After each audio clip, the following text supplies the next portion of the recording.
창세기 9장 8절에서 17절까지의 말씀입니다.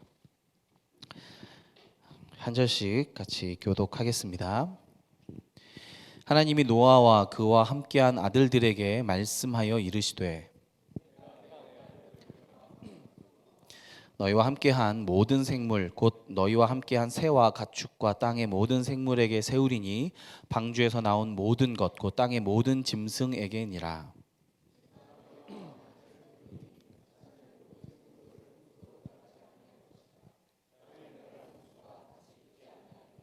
하나님이 이르시되 내가 나와 너희와 및 너희와 함께하는 모든 생물 사이에 대대로 영원히 세우는 언약의 증거는 이것이니라.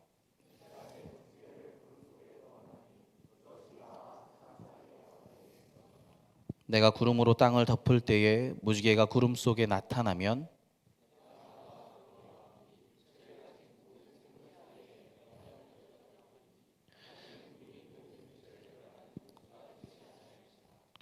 무지개가 구름 사이에 있으리니 내가 보고나 하나님과 모든 육체를 가진 땅의 모든 생물 사이에 영원한 언약을 기억하리라. 함께 읽겠습니다. 하나님이 노아에게 또 이르시되 내가 나와 땅에 있는 모든 생물 사이에 세운 언약의 증거가 이것이라 하셨더라. 아멘. 아멘. 네. 간단하게 우리 여기 나름 시리즈거든요. 앞에 거 뭐 했는지 살짝 보면 하나님이 세상을 만드셨는데 그 만드시는 핵심이 혼돈에서 질서로 만드시는 과정이었다. 이제 이런 이야기를 했고, 사람은 이 혼돈한 세상을 하나님의 질서로 다스리는 것, 그것이 사람의 목적이었다. 이제 사람을 돌보라고 사람을 지으셨다. 이게 첫째 주였는데, 그런데 인간이 하나님과 관계 맺기를, 하나님에 붙어 있기를 포기하고 독립을 시도한 거죠. 나뭇가지가 나무로부터 떨어졌어요. 바로 질서가 무너지기 시작하면서 이제 큰 일들이 벌어지는데, 어떤 일이 벌어지는가, 그것이 오늘 말씀입니다. 아주 극단적으로 성경이 극단적으로 막 이렇게 써요. 창세기 1장은 창세기 2장하고 살짝 비슷해요. 아셨죠? 아시고 계셨죠? 다른 관점에서 한 번 더 창조 이야기를 하는 거예요. 다 아시고 계셨죠? 네, 복음서랑 비슷한 거예요. 이게 마태복음 나오고 비슷한 내용이 마가복음에 또 나오는데 조금 관점이 다른 것처럼 창세기 1장하고 2장 한 4절까지가 한 패러그래프고, 이렇게 해서 하나의 이야기가 끝나고 다시 창조 이야기가 다시 시작해서 조금 다른 관점에서 다른 이야기를 한 번 더 합니다.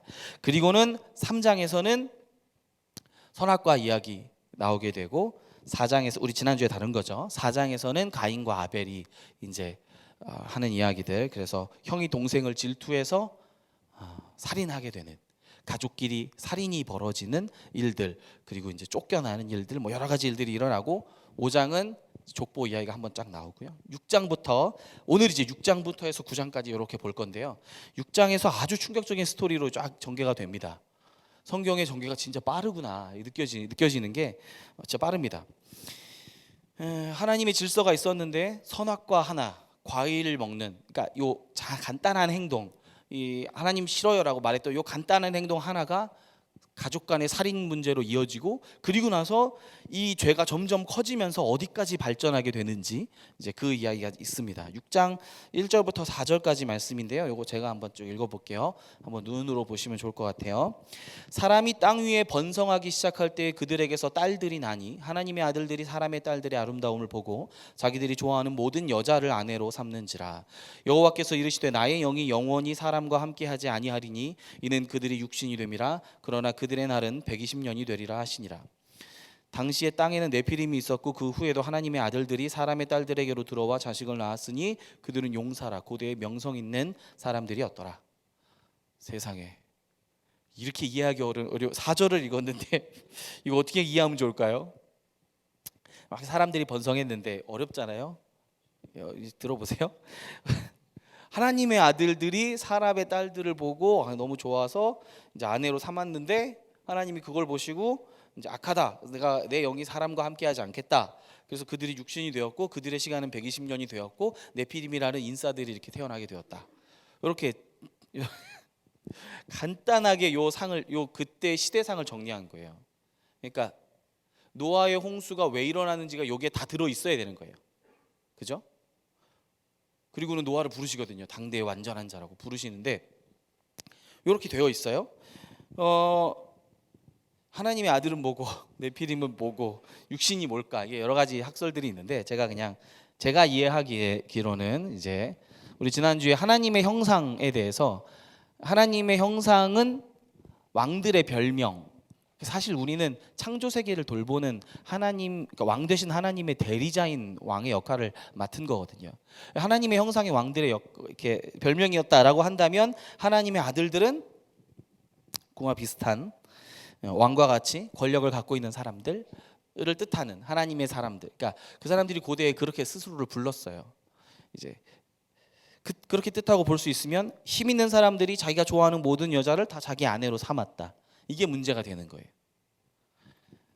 대표적인 예가 힘 있는 사람, 왕이었던 다윗이 있죠.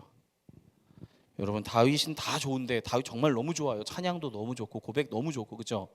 다윗 참 그 인생의 역경과, 우리 지금 반년 내내 지금 1년, 거의 1년 가까이 다윗과 시편을 함께 한 거 아닙니까? 너무너무 훌륭한 사람이고 참 좋은 사람인데, 다윗의 단점이 하나 딱 있다면 남의 와이프한테 그리 관심이 많아요. 남의 와이프한테 관심이 꽤 많아요. 그래서 자기 아내도 많은데, 자기 아내도 이미 여러 명이 있고 후궁들도 있었을 테고, 그런데 꼭 남의 아내를 그렇게 뺏어요. 특별히 이제 밧세바 이야기인데, 이거 해도 되나요? 밧세바 이야기인데, 오후 늦게 이제 다윗이 일어나가지고 둘러보는데, 당시에 다윗 성은 예루살렘 시내가 한눈에 다 보이는 거였어요. 한눈에 보이는데 뭐 그 당시에 무슨 사생활이 있어요, 무슨 뭐 이렇게 막 그런 게 없잖아요. 그래요. 원래는 이렇게 쭉 보다가 목욕하는 여자를 봤어요. 그러면 아이고 민망해라, 이렇게 하는 게 정상이에요. 안 믿는 눈치인데요. 네, 이게 네팔 이야기를 할게요. 네팔의 산악지대에는 너무 추워요. 너무 춥고 그 산이 높기 때문에 이렇게 길거리에서 수도 시설도 없고, 그래서 아직도 길거리에 낮에 따뜻할 때 낮에 여성들이 그때 길거리에서 이렇게 목욕을 한대요. 천으로 대충 가려가지고 이렇게 한대요. 그러면 선교사님한테 물어본 거죠. 이제 선교사님, 그럼 여자가 목욕할 때 남자들이 이렇게 자세히 쳐다보면 어떻게 되나요? 그랬더니 선교사님 뭐라고 하느냐면, 네팔 남자들은 여자가 목욕하는 모습을 보면 바로 고개를 돌립니다. 만일 여인을 유심히 살핀다면 그건 매우 악한 행동입니다. 이게 뭐냐면, 그 당시의 문화상으로 그렇게 할 수밖에 없는 상황 속에서 살았어요. 목욕을 그렇게밖에 할 수 없었어요. 그러면 자연적으로 문화가, 남자들은 그걸 보면 딱 돌리게 되어 있어요. 그렇게 해야 되는 거예요. 근데 자기가 지금 왕이라고, 자기를 지금 감시하는 사람이 아무도 없고 내 위에는 아무도 없고 내가 제일 꼭대기에 있으니까 나는 봤어요. 그걸 자세히 들여다본 거예요. 이렇게 자세히 들여다보고는 부끄럽지도 않고 물어본 거예요. 야, 쟤 누구야? 그럼 옆 사람 얼마나 민망해요. 막 가려가면서 우리 아의 아내입니다, 이렇게 이제 얘기를 한 거죠. 매우 악한 거예요. 원래 여러분, 우리아가 굉장한 충신이거든요. 굉장히 충신이야. 뭐 설명할 게 많지만 뭐 굉장히 충신이에요. 나중에 보시면 다윗이 이 우리아를 죽여요. 밧세바가 임신했다는 사실을 숨기기 위해서 여러 시도를 했지만 우리아가 전혀 넘어가지 않았기 때문에 우리아를 죽일 수밖에 없게 됐어요. 그래서 우리아 보고, 야, 너 다시 이제 전선으로 복귀해라라고 하면서 편지 하나를 써줘요. 군대 장관한테. 우리아의 부대만 남겨놓고 나머진 다 후퇴함으로 그 부대를 진멸시켜라. 전멸하는 작전을 짜요. 그거를 편지를 써가지고 누굴 줘요? 우리아를 줘요. 우리아가 그거 들고 가서 요압 장군님 이렇게 줬어요. 여러분, 이거 만약에 중간에 이거 만약에 한번 봤으면 어떻게 될까요? 망신 개망신에 그냥 다윗은 끝나는 거예요. 그냥 복수 당하고 막 이제부터 끝나는 거예요. 이렇게 되는 건데, 우리아가 충신이었기 때문에 다윗이 왕께서 주시는 서신을 자기가 그대로 가서 보안을 유지하고 장관한테 줘서 자기가 죽는 거예요. 이런 충신의 아내를 뺏는 거예요. 왜 뺏느냐면 6장 2절에 하나님의 아들들이 사람의 딸들의 아름다움을 보고 자기들이 좋아하는 모든 여자를 아내로 삼는지라. 말씀 보시면 아름다움을 보고 자기가 좋아하는 여자를 삼았다 이렇게 돼요. 보고 좋았다고 하고 취했다, 삼았다 이렇게 되는 거예요. 기본 구조가 선악과하고 비슷해요. 보았고 탐스럽게 취했다. 구조가 똑같은 거예요. 보았고 먹음직스러웠고 취했다 이렇게 되는 거거든요. 문제는 이 자기들이 좋아했다라고 할 때 이 좋다는 말이 히브리어로 토브인데 이거는 하나님께서 세상을 만드시고 보시기에 참 좋았다라고 할 때 그 좋았다랑 같은 단어예요. 하나님이 세상을 만드시고 사람을 만드시고 참 좋다, 야 너무 좋다, 정말로 좋구나 라고 말했을 그 단어들을 자기들이 갖고 와서 자기들의 질서대로 자기들의 마음대로 다 왜곡시켜서 좋아, 내가 좋아 하고 그냥 데려간 거예요.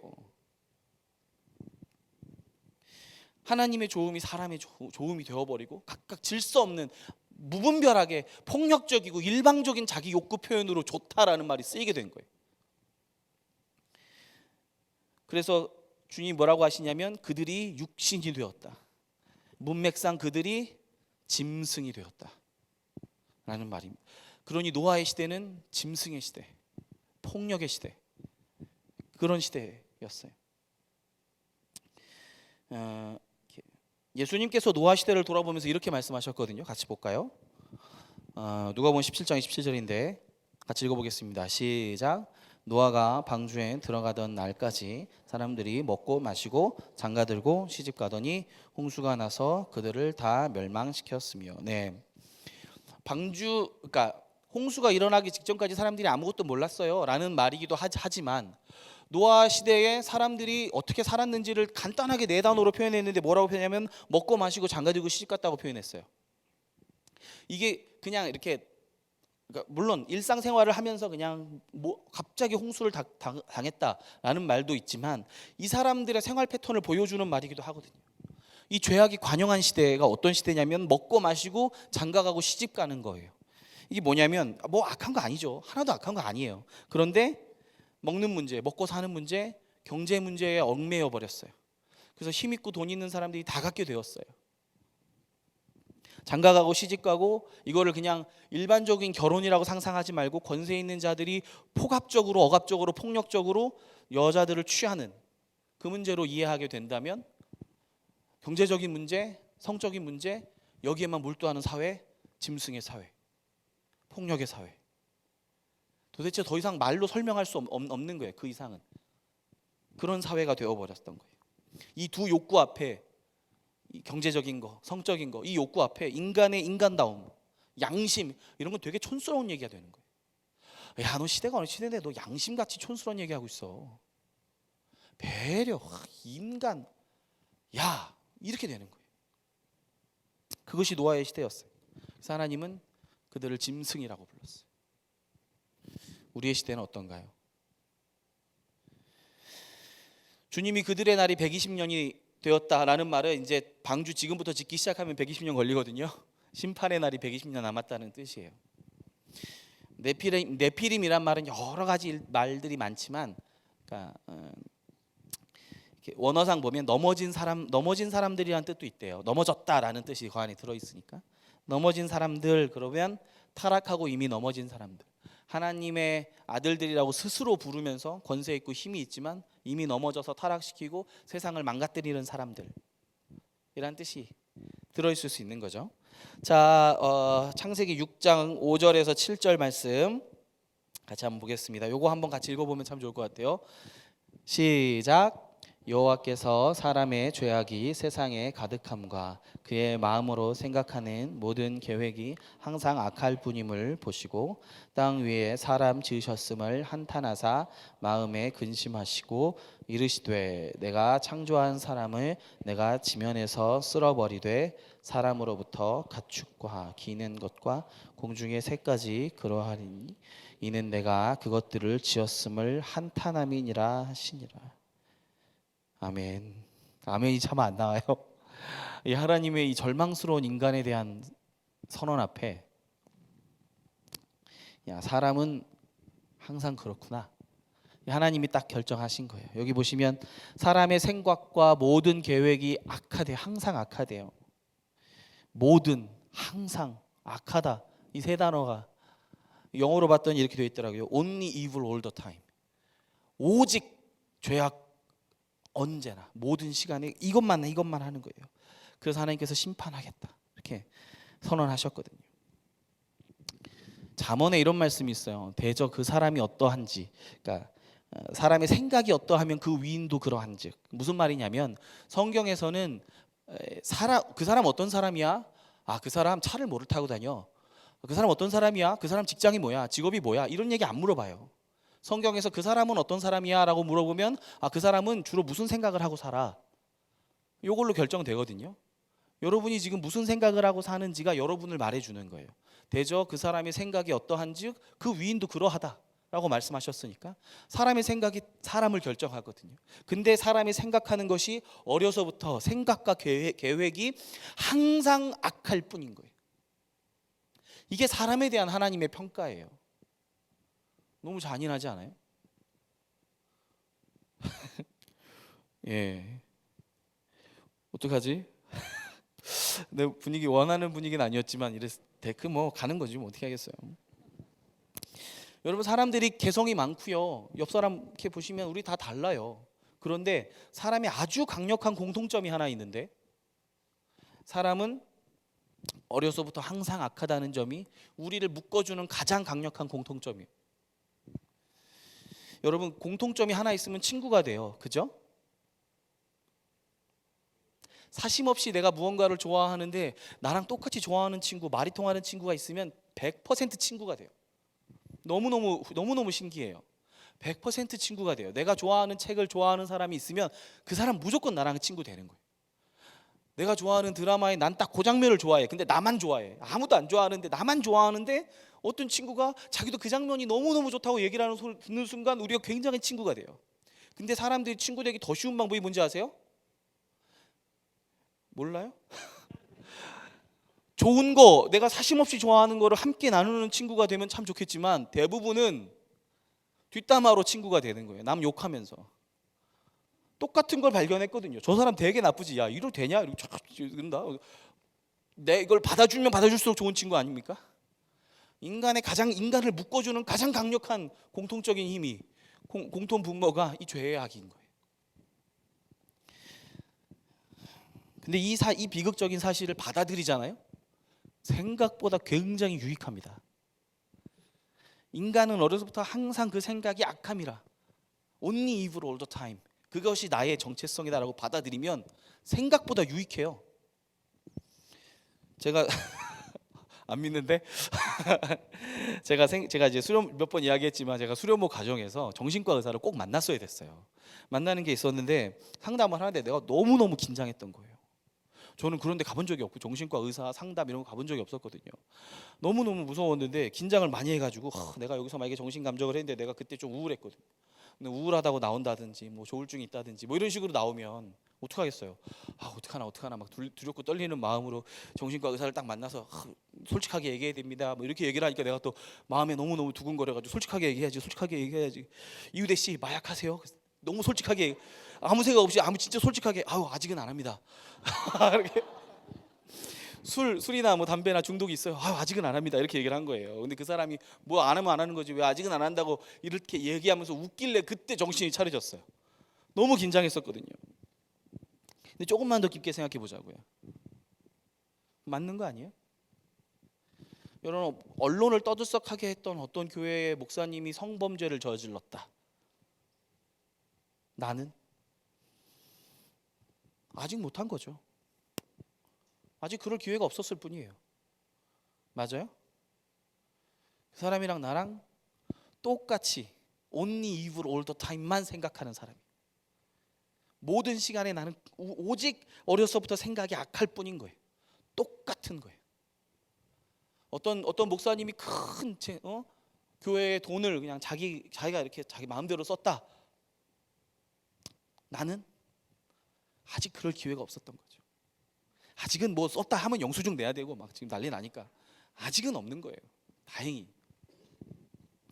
그러나 본질상 나도 똑같은 거예요. 성경이 뭐라고 얘기하냐면 이 에베소서 2장 1절에 우리를 똑같이 한마디로 우리가 전에는 본질상 진노의 자녀였다.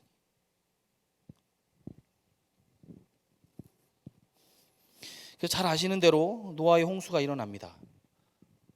40일 넘게 비가 오고 150일 동안이나 넘게 이제 물이 빠지지 않죠. 그리고 세계에서 가장 높은 산들이 물에 다 잠겼어요. 어마어마한 홍수죠. 어마어마한 홍수예요. 여러분 창세기를 1장부터 저랑 같이 이렇게 보셨잖아요. 예, 세상이 물로 가득 차게 되었어요. 이걸 제가 제일 처음 설교할 때 설명드렸던 것 같아요. 무슨 상징이죠? 성경에서 물은 원래는 좋은 상징이기도 해요. 근데 바다가 조금 안 좋은 이미지가 있죠. 물은 원래 시냇가에 심은 나무 다 좋은 거고 다 그렇게 하는 건데 바다 가운데 혼란 가운데 혼돈 이런 이미지를 유대인들이 갖고 있었기 때문에 세상이 물로 가득하게 되었어요. 혼란했어요. 질서가 없었어요. 라는 말을 표현하는 이게 방식이었다고 했어요. 그런데 다시 홍수로 세상이 물로 세상이 가득하게 되었고 바다가 가득하게 되었어요. 모든 산들이 다 바다에 잠겨버렸어요.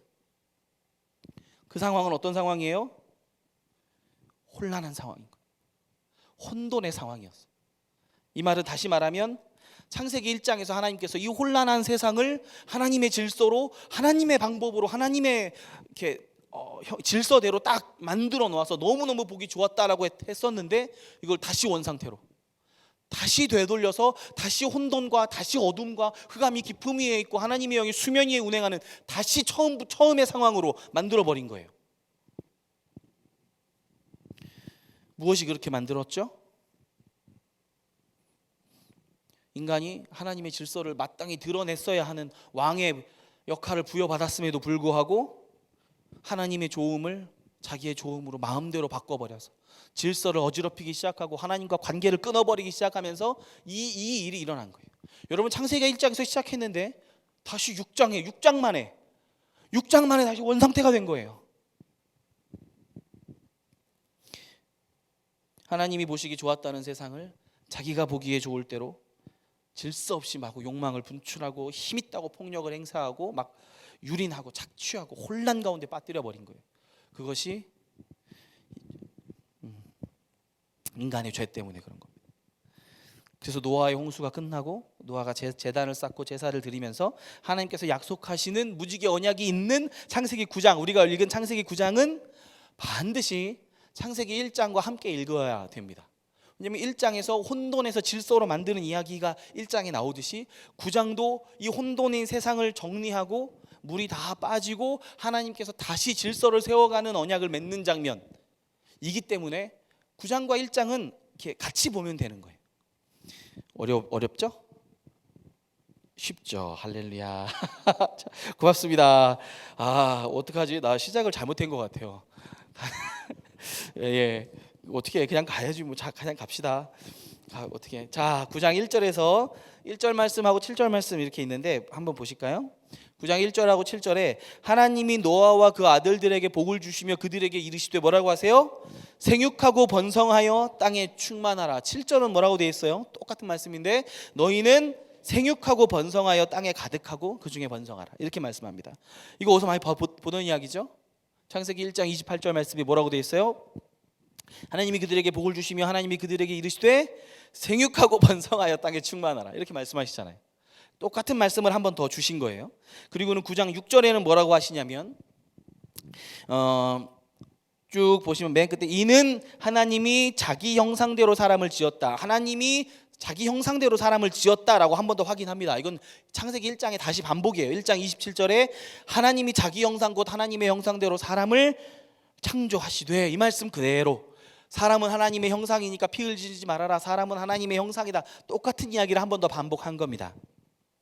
무지개 언약을 볼까요? 이제 다 왔습니다. 11절하고 13절인데요. 이거 같이 한번 읽어보면 참 좋을 것 같아요. 11절하고 13절 말씀.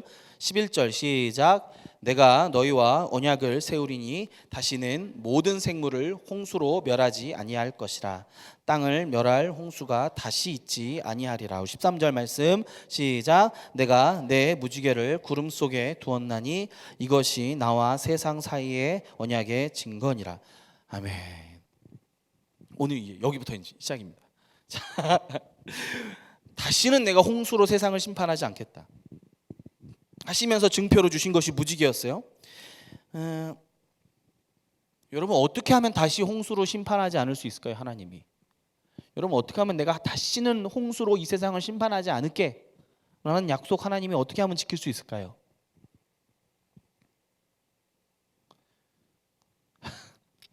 좋았어. 자, 좋았어요. 두 가지 방법이 있습니다. 하나는 하나님이 심판하지 않는 거예요. 근데 문제는 뭐냐면 그럼 죄는 어떻게 하고요? 그냥 둬야 되는 거예요. 그냥 봐줘야 되는 거예요. 심판하지 않겠다라고 했으니까 심판만 안 하는 것만 하면 그냥 봐줘야 되는 거예요. 근데 여러분 노아의 홍수가 왜 일어났을까요? 이 홍수가 왜 일어났을까요? 하나님이 더 이상 참을 수가 없는 거예요. 참을 수 없다는 말은 이 세상의 마지막 희망이 끊어지는 순간이었거든요. 여러분 노아 한 가정 8명 살았어요. 무슨 말이냐면 더 건질 사람이 없었어요. 8명 남을 때까지 세상이 다 그냥 그렇게 짐승의 사회로 돌아갔다고요. 딱 8명 남았어요. 더 어떻게 해요? 하나님이 여기서 세상을 끝내? 하나님께서 이 세상을 다시 구원하고 창조를 다시 회복하고 사람의 죄를 극복하고 다시 이 세상을 만들 희망이 유일하게 남아있을 수 있다고 한다면 노아까지밖에 없었어요. 여기 이거 먹으면 끝이에요. 이거 먹히면 끝나는 거예요. 그러니까 하나님이 어쩔 수 없이 세상을 한번 심판하게, 더 이상 죄가 관영하지 못하도록, 선을 침범하지 못하도록 하나님께서 손을 대신 거예요. 근데 이번엔 다시는 안 되겠대요. 그럼 똑같은 상황이 오면 어떡하죠? 세상은 짐승의 세상이 되고 세상은 폭력의 세상이 되어서 혼란해서 완전히 다 무너졌어요. 하나님 그냥 두고 보실 건가요? 하나님의 단 하나의 위대한 단일한 구원 계획은 어떻게 되고 어떻게 되는 거죠? 그냥 내버려둬요?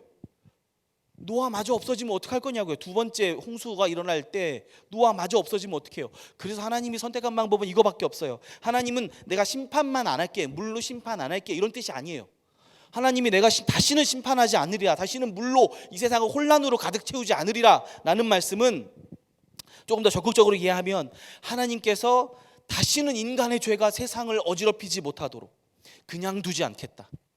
세상을 혼란 가운데 내버려 두지 않겠다. 인간의 죄의 문제를 그냥 보고만 있지 않겠다. 이제는 내가 일하겠다 라는 말씀인 거예요.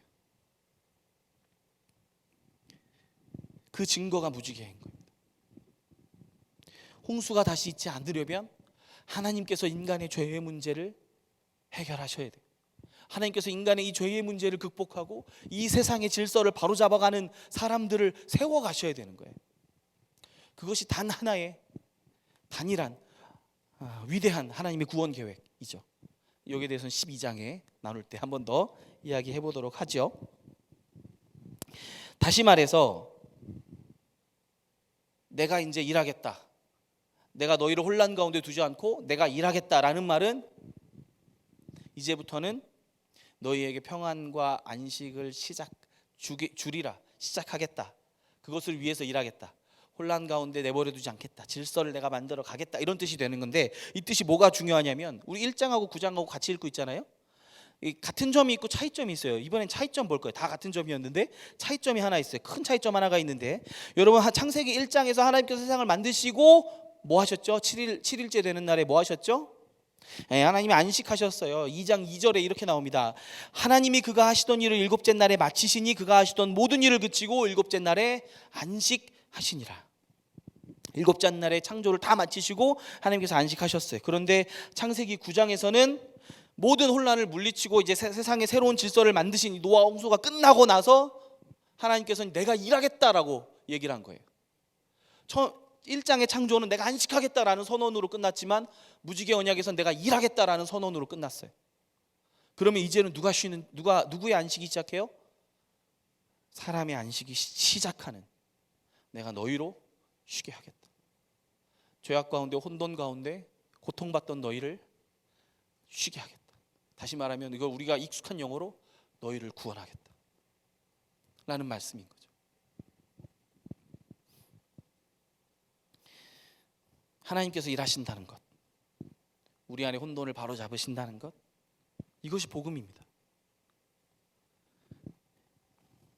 아까 제가 인간은 항상 오직 인간은 항상 악하다, only evil all the time, 이것을 믿으면 유익한 점이 있다 그랬어요. 두 가지가 있어요. 딱 두 가지가 유익합니다. 하나는 이제 다른 사람을 대할 때 그럴 수 있지. 죄인이니까. 우리의 상상력을 넘어가는 이야기들이 많이 있거든요. 네, 이렇게 아닙니다. 드라마가 생각났지만 얘기하지 않겠어요. 그럴 수 있어요. 네, 그럴 수 있다. 어떻게 우리 보통 싸울 때 뭐로 시작하냐면 너 어떻게 사람이 그럴 수가 있어? 라고 시작한단 말이에요. 사람이 그럴 수가 있어요. 사람이 그럴 수가 있어요. 어려서부터 생각하는 게 오직 악할 뿐이에요. 사람 그럴 수가 있어요. 그리고 두 번째는 뭐가 좋냐면 내가 죄인임을 온전하게 내가 죄인임을 받아들일 때 두 번째가 은혜 받기가 좋아요. 은혜 받기가 참 좋습니다. 저는 인생의 말씀이 몇 번 나눴지만 인생의 말씀이 로마서 3장 10절에서 13절이에요. 한번 저의 인생 말씀을 한번 나눠보시겠어요? 저의 인생 말씀 시작. 기록된 바 의인은 없나니 하나도 없으며 깨닫는 자도 없고 하나님을 찾는 자도 없고 다 치우쳐 함께 무익하게 되고 선을 행하는 자는 없나니 하나도 없도다. 이 우울한 말씀이 왜 인생 말씀이냐면 뭐라고 되어 있어요? 깨닫는 자도 없고 하나님을 찾는 자도 없대요. 여러분, 근데 우리는 말씀을 읽고 듣고 생각하고 나누고 그러면서 우리 깨닫고 있지 않아요? 말씀을 내가 알아가고 있는 것이 어려서부터 지금까지 점점 깨닫고 있는 거 아니에요? 오늘 예배 안에서도 주무시는 분도 계시고 이렇게 하겠지만 오늘 예배 안에서도 깨달은 분들도 있고 새롭게 되는 분들도 있고 하나님께서 우리 마음 가운데 말씀하시는 분들도 있고 그렇지 않아요? 어떤 분들은 성경을 직접 읽고 큐티하고 묵상하면서 하나님 말씀 깨달아요. 어떤 분들은 설교자들을 통해서 이렇게 말씀을 깨닫고 하나님 말씀을 알기도 합니다. 그러나 이러나 저러나 진리를 깨닫게 하는 것은 설교자의 능력도 아니고 듣는 사람이 마음밭이 좋아서도 아니에요. 하나님의 은혜예요. 깨닫는 자 없고 하나님 찾는 자 아무도 없어요. 하나님이 말씀해 주시는 거예요. 이스라엘아, 이제 내가 말씀한다. 이제 내가 너에게 말씀한다고. 그때 들려지는 거예요. 요한복음 6장 44절에 이렇게 되어 있습니다. 나를 보내신 아버지께서 이끌지 아니하시면 아무도 내게 올 자가 없느니라. 예수님께 우리가 나아간다는 것은 주님께서 우리를 이끌어 주셨다는 뜻이거든요. 이게 왜 믿어지자면요, 인간은 원래 저절로 하나님 찾고 저절로 진리 깨달아서 저절로 믿는 사람 하나도 없는 거예요. 그런데 그러니까 우리가 예배 때 은혜를 받고 감동받고 결단했던 일은 여러분 가볍게 생각하기 하나도 아닌 거예요. 그거는 하나님께서 우리 안에서 일해 주셨던 거거든요. 우리가 뭔데 어떻게 은혜를 받고 말씀을 깨닫고 감동을 얻습니까? 우리가 뭔데 하나님의 사랑을 내가 마음으로 느낍니까? 우리가 뭔데 하나님 말씀을 복음을 깨닫고 감사를 느낄 수가 있습니까? 하나님께서 주셨기 때문에 가능한 거 아니에요? 칠흑같이 캄캄한 우리 마음에 하나님께서 빛이 되어 주신 거예요. 빛을 비춰 주신 거예요. 그것은 하나님의 음성이다, 이렇게 얘기하죠. 그래서 예배나 말씀 통해서 은혜 받는 거 여러분 정말 중요한 일입니다. 은혜 받는 거. 그리고 이렇게 은혜를 받다 보면 전도해야지, 봉사해야지, 선교해야지 이런 마음들 들 때가 있어요. 이거 다 우리 안에서 하나님께서 일하시는 거예요. 어떤 사람은 미워하는 사람을 용서해야지, 사랑해야지, 그래야 되나 이렇게 마음의 갈등들이 생길 때가 있어요. 다 하나님께서 우리 마음을 만져주시고 울려주셨기 때문에 그런 결단들을 하고자 하는 마음들, 그쪽으로 가고자 하는 마음들이 생기는 거예요. 기도하고자 하는 마음, 말씀을 더 보고자 하는 마음, 알고자 하는 마음, 그런 마음들은 다 하나님께서 주시는 마음이라고요. 사람은 그렇게 생각하지 않아요. 사람의 생각에는 세 종류밖에 없잖아요. 하나님이 주셨거나 마귀가 줬거나 내 생각이거나, 그죠? 세 개밖에 없어요. 세 개밖에 없어요. 그런데 내 생각이 분명해진 거예요. 오늘 말씀으로 하나님 찾는 사람 없고 깨닫는 사람 없고 내 생각은 항상 어려서부터 악할 뿐인 거예요. 그게 내 생각이라고 하면 기도해야지, 말씀 봐야지, 내가 봉사를 해볼까, 내가 선교를 해볼까, 내가 하나님 뜻에 맞게 뭘 어떻게 해볼까, 저 친구는 예수님 몰라서 참 안타깝구나, 내가 예배 가운데 은혜를 받고 하나님 날 사랑하시니 너무 감사하구나, 이런 마음들 하나가 완전히 캄캄한 나의 마음에 빗줄기가 되어준다면 그것은 내가 잘나서 깨달은 게 아니고, 내가 교회 오래 다녀서 깨달은 게 아니고, 내가 오늘 예배 시간에 졸지 않아서 깨달은 게 아니고, 하나님이 오늘 나를 만나 주셨기 때문에 내가 깨달은 겁니다.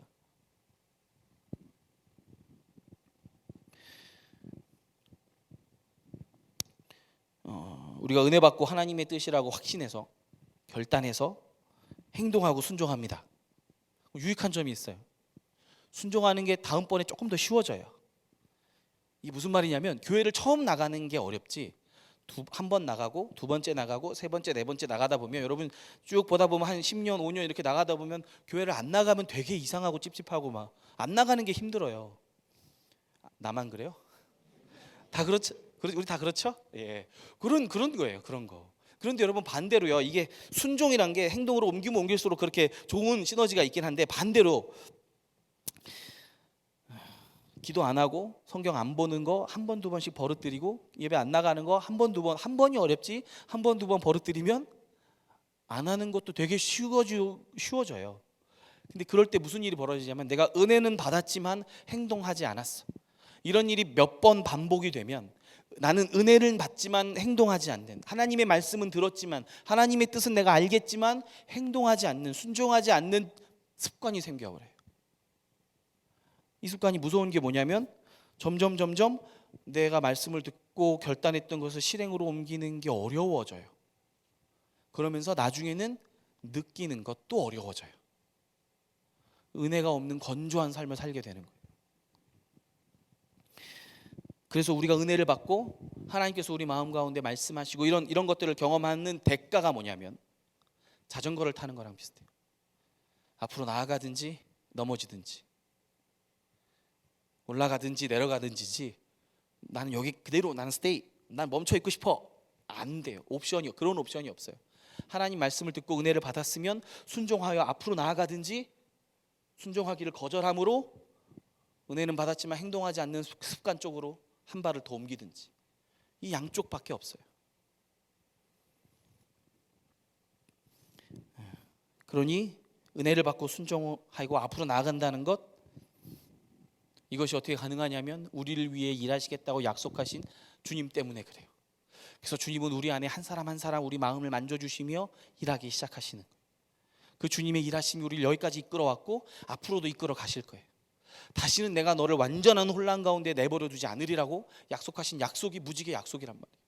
이제부터 여러분 비가 오고 무지개가 탁 뜨면, 하나님이 나를 내버려 두지 않는구나, 그렇게 탁 은혜 받으시면 되겠습니다. 할렐루야. 예, 힘내세요. 조금만, 거의 다 왔어요. 이제 거의 다 왔어. 자, 이제 마지막 이야기 하나 할 건데, 우리 찬양팀 같이 나와서. 전에 제가 교회에서 사역할 때 청년부를 사역했었는데, 사역자가 저 혼자였어요. 우리 물론 이제 청년들은 대체로 어디 가나 청년들은 이제 스스로 잘 하죠. 그래서 이렇게 수련회 하고 뭐 선교도 가고 이런 거 이제 잘 하는데, 청년들하고 수련회를 준비하려고 요때 이제 제가 몇 년 전이, 한 5년 전인가 4년 전인가 수련회를 준비하는데, 제가 괜히 그런 얘기를 했죠. 얘들아, 우리 기도하면서 하나님의 뜻을 분별하면서 우리 한번 수련회를 준비해 보자. 이번에 하나님께서 우리에게 어떤 은혜를 주실지 우리 한번 기도해 보자. 이제 그러고 이제 기도를 하고 했어요. 이렇게 되면 얘들이 또 내 말을 잘 들을 줄 알았나 봐요. 이게 어려서부터 제가 항상 악하기 때문에 생각하는 게, 그래서 이제 길게 이제 회의를 시작하게 됐는데, 저는 이제 수련회 날짜가 중간에 휴일이 딱 끼고 너무너무 좋은 거예요. 그리고 장소도 교회랑 너무 가깝게 잘 됐어요. 그러면 청년들이 진짜 많이 오고, 그럼 새가족들도 많이 오고, 그럼 진짜 아침부터 저녁까지 막 말씀 빡빡하게 듣고 막 기도하고 막 해가지고 이런 수련회 만들어야겠다. 막 너무 흥분돼가지고 너무 좋다. 그래서 막 청년들 얘기를 했죠. 이렇게 하자. 그랬더니 청년들이 이제 자기들이 기도해서 이제 기도하면서 말씀 보면서 받았던 마음들을 쫙 나눠줬는데, 이번들이 주제를 쉼으로 하겠습니다. 뭐라고? 쉰다고? 순간 내가 진짜 필터링이 안 되고, 무슨 말인, 임원들이 쉬면은 수련회가 어떻게 됩니까? 이 얘기가 나도 모르게 입이 쑥 나와버린 거예요. 그리고 이제 막 한참을 얘기를 하는데 거의 1시간 반 넘게 얘기했어요. 서로 마음이 상하는 분위기였어요. 서로 마음이 상하는 분위기였는데, 잠시 주님 기도했어요. 어떻게 해야 되나. 근데 이게 이제 회의지만 청년들이 주로 나를 설득하는 회의였거든요. 저를 설득하는 회의, 서로 마음 상하는 회의가 이렇게 진행되는데, 주님 어떻게 해야 됩니까? 근데 주님께서 그런 마음 주시는 것 같더라고요. 지금은 네가 죽었음을 드러내야 되는 시간이다. 근데 그게 뭐 내가 생각한 게 아니고 주님 주신 생각이라고 그때 딱 믿어지니까 아유 어떡하냐. 그래서 나는 이제 거의 포기하는 마음으로 그래요 그렇게 합시다. 그랬어요. 그때 청년들이 목사님 삐졌어요? 그래요 쉽시다. 그랬더니 목사님 삐졌어요? 아유 뭐왜 그래요? 그랬더니 아니라고. 그래서 막 이렇게 그때 이제 주님 주신 마음이 뭐였느냐면 그냥 제가 좀 마음을 내려놨어요. 내려놓고 그래 이렇게 새 가족들도 좋지만 그래 우리 수련회 한번 해서 우리 임원들 우리 리더들이 주님 안에서 쉬고 새 힘을 얻고 은혜를 받아서 남은 한 해 정말 하나님 위해서 주님 위해서 열심히 섬긴다고 하면 그것도 의미 있고 그것만으로도 청년부 부흥할 거라고 믿는다. 그거 위해서 간다면 얼마든지 충분히 가능하다고 생각한다. 여러분을 위한 수련회를 한번 계획해 보자. 저는 자포자기한 심정으로 이렇게 툭 던졌는데 아마 임원들이 눈이 빨개지는 거예요. 그렇게 말해줘서 고맙다고. 그 어떻게 결론이 나든지 난 진짜 열심히 할 거라고 이번에 쉼도 열심히 쉴 거라고. 회의가 잘 진행돼서 주님이 이제 수련회를 잘 이끌어가 주셨는데 그의 수련회가 사실은 평소보다 2배나 많이 왔어요. 다 쉬었나 봐요. 다 쉬었나 봐요. 여러분 주님이 일하시는 것을 보고 캐치하고 그것에 함께 동참하는 눈이 열려지시기를 축복합니다. 주님이 오늘 내가 너희를 위해서 일하겠다고 내버려두지 않겠다고 약속하셨잖아요. 주님은 우리 가정에 직장에 또 우리 마음에 끝없이 지금도 일하고 계십니다. 우리가 순종한다는 거 대단하게 내가 만들어서 주님 앞에 드리는 게 아니고 주님이 내 삶에 일하고 있는데 손을 얻는 거예요. 그냥 거기에 동참하는 거예요. 우리 하나님 약속 붙잡고 함께 같이 찬양하고 기도했으면 좋겠어요. 우리 아까 했던 찬양인데 내용은 안전합니다. 찬양 같이